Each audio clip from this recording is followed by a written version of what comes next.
Stevie Nicks once came dangerously close to walking away from music entirely. Not because she had failed, but because she couldn't see any evidence that she was going to succeed. Born in Phoenix, Arizona, in 1948, Stevie spent her childhood being uprooted every time her father's career moved the family to a new city. Music became the one constant she could carry with her.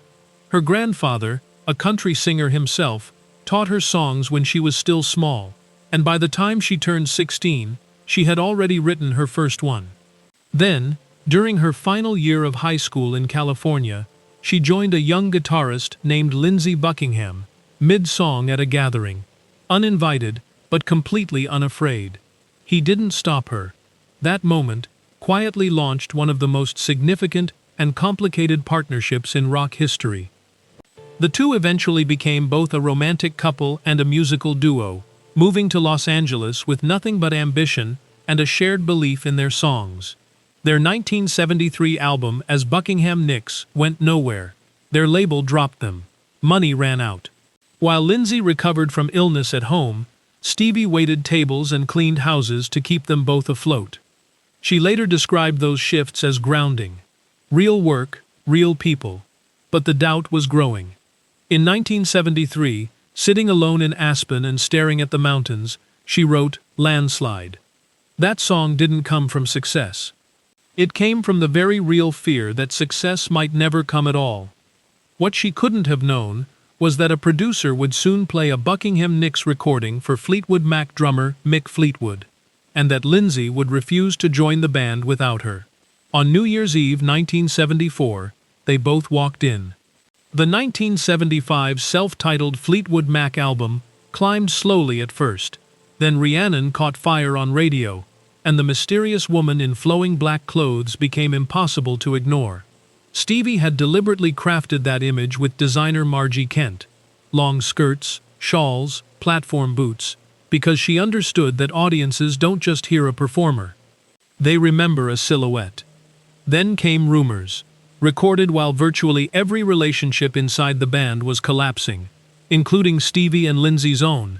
The album transformed private heartbreak into some of the most enduring music ever made.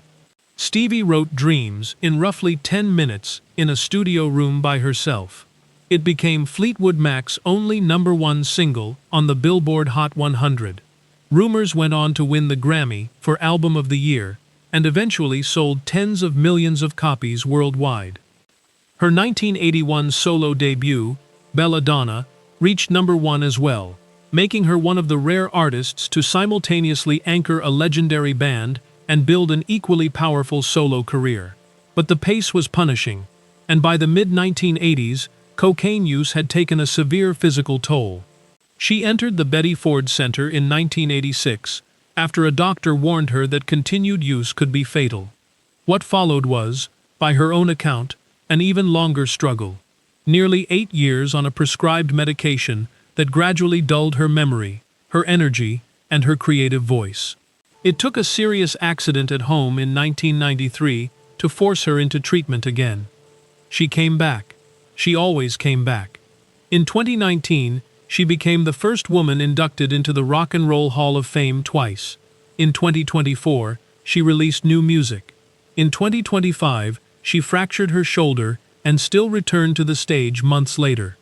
At 78, Stevie Nicks continues to perform, not because she needs another hit, but because the songs are still asking to be sung. If her music has ever meant something to you, drop a comment and let us know which song hit hardest. And if you want more stories like this one, subscribe. We'd love to have you here.